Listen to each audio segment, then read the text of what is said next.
lần này. Cảm ơn các bạn đã tiếp tục lựa chọn video của mình. Mình thật sự rất hạnh phúc vì đã nhận được một số phản hồi tích cực về review series của mình. Chính vì thế, đương nhiên là mình sẽ tiếp tục chủ đề này rồi. Nhưng để thay đổi chủ đề cho các bạn và mang đến cái gì đó mới lạ hơn một chút thì mình quyết định là lần này chúng ta sẽ không ở Hà Nội nữa nhé. Hãy cùng với mình bay đến một thành phố xinh đẹp khác của Việt Nam. Mình gợi ý cho các bạn này, đó là một nơi vô cùng bình yên, thơ mộng với bề dày lịch sử. Đặc biệt là có một dòng sông vô cùng nên thơ, lãng mạn đi vào thi ca. Và tên của thành phố này thì chỉ có duy nhất một từ thôi. Ok, you're right. Mình chắc chắn là 99% chúng ta đã đoán đúng. Đó chính là dòng sông Hương và thành phố Huế. Vậy thì hãy cùng mình đi đến Huế để trả lời câu hỏi đến Huế thì ăn gì nhỉ? Let's go! Về vẻ đẹp nên thơ, trầm mặc và cổ kính của cố đô Huế thì không có gì phải bàn cãi nữa rồi. Quần thể di tích cố đô Huế nằm dọc hai bên bờ sông Hương thuộc thành phố Huế và một vài vùng lân cận thuộc tỉnh Thừa Thiên Huế. Đây là trung tâm văn hóa, chính trị, kinh tế của tỉnh, là cố đô của Việt Nam dưới triều nhà Nguyễn từ năm 1802 đến năm 1945. Với những giá trị mang tính toàn cầu của mình, quần thể di tích cố đô Huế trở thành di sản văn hóa đầu tiên của Việt Nam, được UNESCO ghi tên vào danh mục di sản văn hóa thế giới năm 1993. Sẽ thật là thiếu sót nếu như chúng ta chưa một lần đặt chân đến mảnh đất vô cùng xinh đẹp này. Không chỉ nổi tiếng với vẻ đẹp nên thơ mà ẩm thực Huế còn vô cùng tinh tế và đặc sắc. Hãy cùng với mình để khám phá những món ăn ngon tại Huế nhé! Đứng đầu trong danh sách là món bún bò Huế, nằm trong số những món ngon và đậm đà hương vị nhất của ẩm thực Việt Nam. Bên cạnh những món ăn như cơm, bánh mì, phở, hủ tiếu thì món bún bò Huế cũng được ưa chuộng. Và điều thú vị nhất là món ăn này có thể được ăn cả vào buổi sáng, buổi trưa và buổi tối. Bún bò Huế là một món đặc sắc của ẩm thực Huế. Tuy là món bún bò, nhưng ngoài thịt bò thì còn có thịt heo. Hương vị đặc biệt của món ăn này chủ yếu là vị cay nồng, mùi xả đặc trưng của nước lèo. Vốn là một hương vị Huế không lẫn vào đâu được, và chính điều đó đã khiến cho người ăn cứ nhớ mãi về món ăn này không thể nào quên. Mình đã đến Huế khoảng 4-5 lần và đã thử rất nhiều quán bún bò ở đây.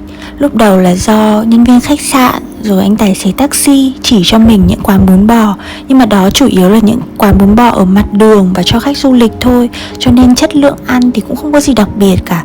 Lần đầu mình thưởng thức mình cảm thấy là ok, bún bò Huế cũng ngon đó, chỉ như vậy thôi. Nhưng phải đến lần thứ 3, khi mà mình đi xích lô ở Huế thì mới được một bác xích lô rất có tâm chỉ cho quán bún bò Tí, địa chỉ ở số 5 đường Nguyễn Du. Thậm chí là bác xích lô còn đưa mình đi qua cầu, chắc cũng mất khoảng 20-25 phút gì đó để đến cái quán ăn này. Và bác nói với mình là chỉ có ở đây thì mới có món bún bò Huế chính hiệu mà thôi. Và quả thật khi nếm thử thì mình phải khẳng định với các bạn rằng nếu món bún bò ở đây ngon thứ 2 thì sẽ không có một quán nào có thể ngon thứ nhất được cả. Nó thực sự đi vào lòng người. Lần cuối cùng mình ăn là đã cách đây khoảng 3-4 năm, nhưng mà thật sự là mình vẫn không thể nào quên hương vị của món bún bò Huế Tí. Và dù có thử ở tất cả những quán nào khác ở Hà Nội, Hồ Chí Minh, thậm chí là ở Huế thì cũng không thể ngon bằng món bún bò ở đây. Các bạn hãy thử đi để biết rằng mình nói không hề ngoa đâu. Và một món ăn gây nghiện thứ 2 trong danh sách đó chính là món bánh Huế. Ẩm thực Việt Nam vô cùng đa dạng, muôn màu, nhưng mà sẽ vô cùng thiếu sót nếu như chúng ta không nhắc đến món bánh Huế. Một món ăn thật sự gây thương nhớ và khiến chúng ta phải suýt xoa. Một số loại bánh Huế đặc trưng, ví dụ như là bánh nậm, bánh bèo, bánh khoái hay là bánh bột lọc. Một mình cũng có thể ăn được một khay bánh Huế tổng hợp, các bạn có tin không?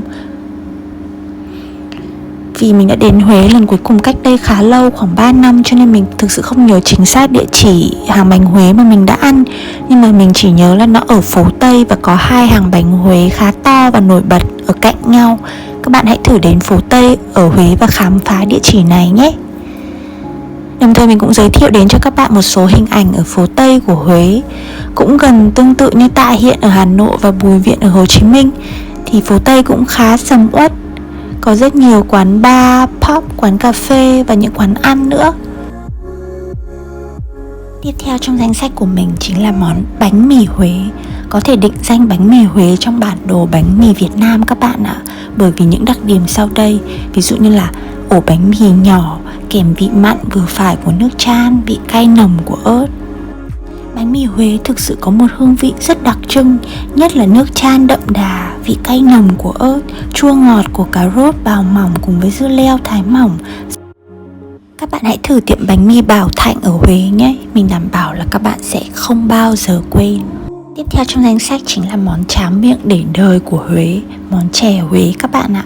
Chè Huế độc đáo và đa dạng theo hai phong cách là dân dã và cung đình.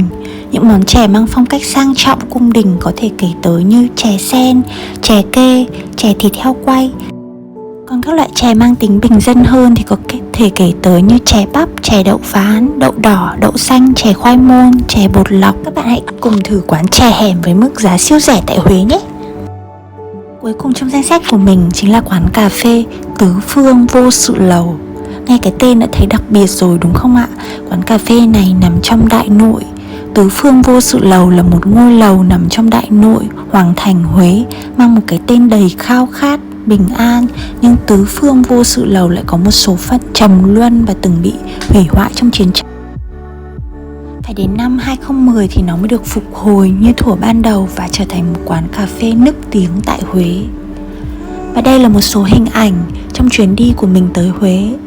Mình tới Huế thực sự là đi công tác, nhưng mà mình không thể khước từ trước vẻ đẹp nên thơ cũng như những món ăn tinh tế không thể nào quên của Huế. Chính vì thế mình đã làm những tour ngắn về du lịch phong cảnh và ẩm thực ở đây đấy.